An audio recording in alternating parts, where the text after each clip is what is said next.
ओम ब्रह्म सत्यम सर्वधा। एक अति उत्तम प्रसंग, बाप बेटे का। बाप की मार, बेटे का प्यार। बहू अधीर सी सीढ़ियाँ चढ़ती हुई अपने ससुर के पास पहुँची। चेहरे पर हल्की झुंझलाहट और आवाज़ में शिकायत की गूंज थी।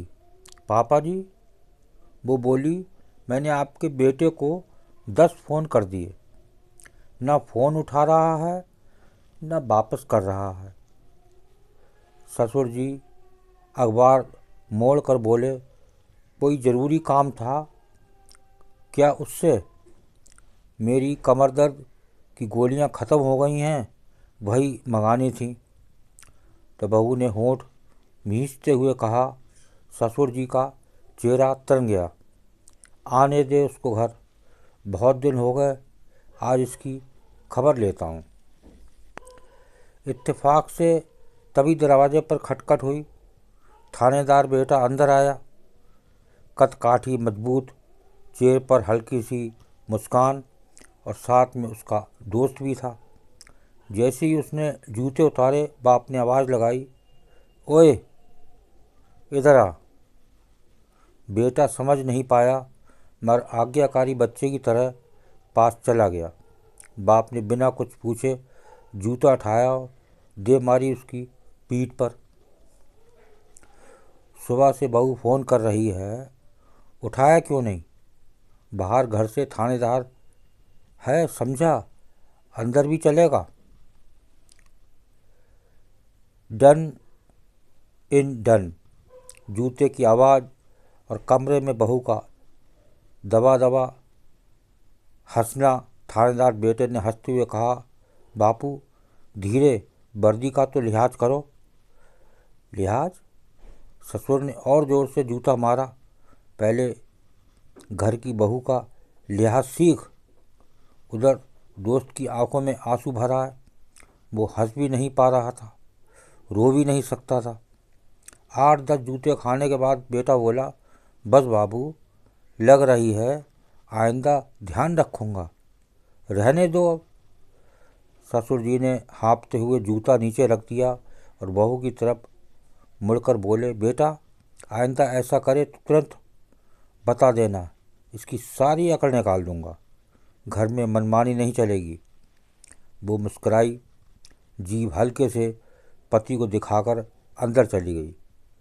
थानेदार बेटा जूते की धूल झाड़ते हुए अपने दोस्त को साथ लेकर बाहर निकल गया। गली में पहुंचते ही वो खिलखिलाकर हंसा, यार मैं तो बाप से पिटकर आया हूँ, तू उदास क्यों है? दोस्त ने उसकी तरफ देखा, आंखें नम थीं। साले, तू पिटकर नहीं, स्वर्ग का आनंद लेकर आया है। इस उम्र में बाप की पिटाई कहाँ नसीब होती है। थानेदार रुक गया।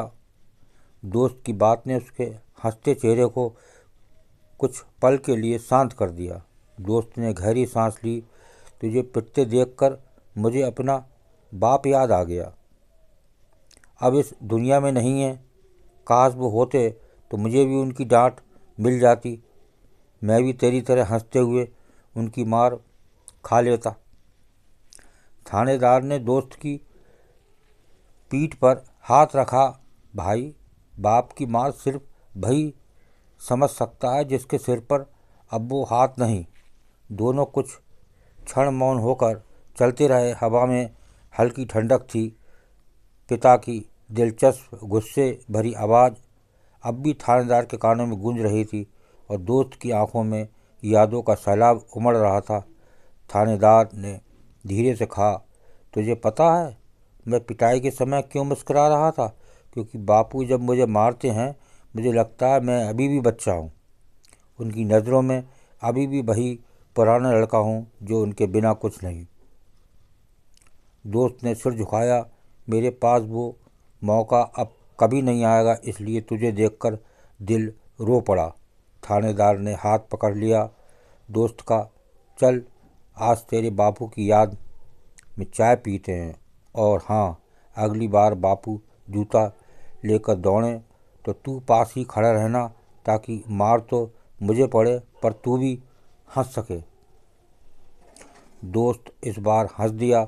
तू पिटेगा, मैं रोऊंगा और फिर दोनों हंसेंगे, ठीक है?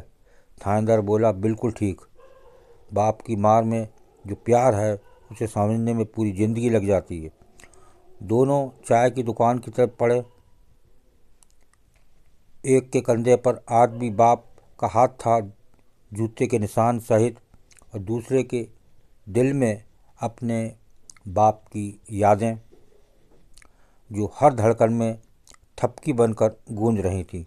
उस दिन दोनों दोस्तों को एक बात समझ आई, बाप चाहे डांटे या मारे, उसका प्यार कभी नहीं कम होता, और किस्मत वालों को ही नसीब होती है बाप की डांट। तो देखिए, ये आजकल की नई जनरेशन को ये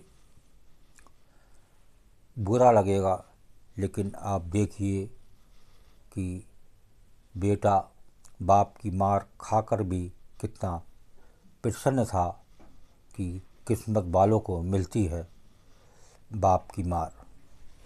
ओम ब्रह्म सत्यम सर्वदा दास का प्रसंग अच्छा लगा हो तो ज़रूर शेयर करें, ताकि और भी लोग इसका आनंद लें। ओम ब्रह्म सत्यम सर्वदा।